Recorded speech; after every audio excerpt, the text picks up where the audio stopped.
શરૂઆતના મનુષ્ય જન્મની અંદર, બાળપણની શરૂઆતની અંદર જે વ્યક્તિઓને જીવનમાં બહુ તકલીફ પડી હોય ને, એ દુઃખ ના કહેવાય, એ દુઃખ ના કહેવાય,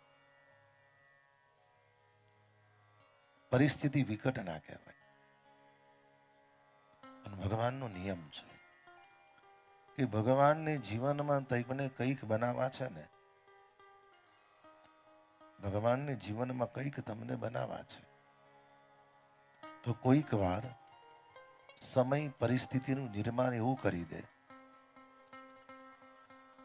ભાઈ કે માતા પિતા, પરિવાર કે સમાજ તમારું ઘડતર ના કરે, પણ તમારા પોતાની જ પરિસ્થિતિ એવી થઈ જાય કે તમારું ઘડતર તમે જાતે જ કરી નાખો.